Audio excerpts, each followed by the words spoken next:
If my parents were angry people, that I could also actually grow up to be an angry That's person. where we are going. Is of Genesis 49, reading from verse 5 to 7.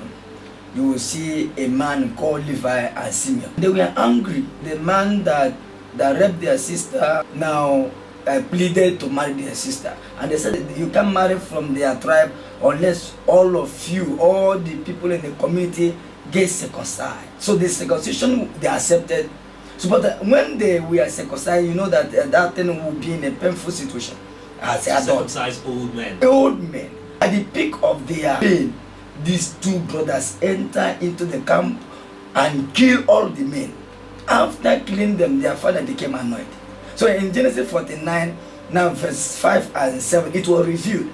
When Jacob was blessing his children, he came to the point that he saw Levi and Simeon. He said, "Cursed be your anger." And when he said, "Cursed be your anger," because you slay a man that's supposed to be your in-law out of anger.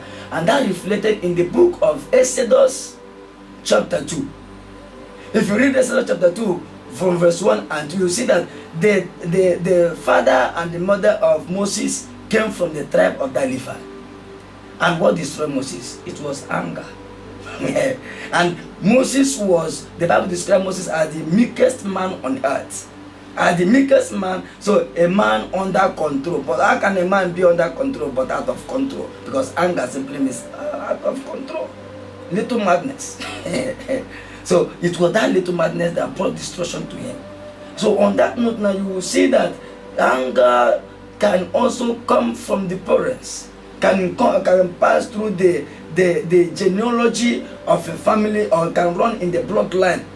So through childbirth, so somebody can also contact anger. The BTK is church things, it's religious things. But I want to say at this point that social scientists have also confirmed that causes of anger are transferable from one generation to another.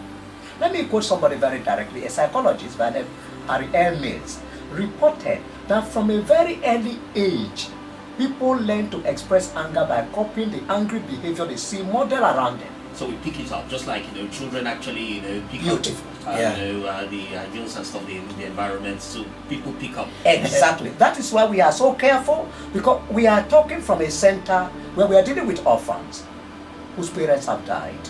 Some of them are living in very difficult situation. We pick them at the point where someone just stepped in. So when you are raising this kind of children, one of the things we are fighting against is that let them not grow up with pains. Because when you find those that are into cultism, into violence, into dangerous action in our society, gangsterism, please discover that the ones that will be so difficult to control and they're heartless sometimes are those that must have come from painful background filled with anger. So the purpose of this issue on air is that we can raise another generation that can take control of anger. Okay, well, I do believe, like I said, it's a natural thing. I'm not saying anyone who has blood flowing through his veins at one point in time or the other, like you did mention, I acknowledge, would have felt, that emotion of anger at one point in time. So, can there be anger management? Can there be anger control so that indeed we can raise a generation of less angry Nigerians? I'm thinking, even if narrowing it down to Nigeria, we have a lot of angry Nigerians. So many.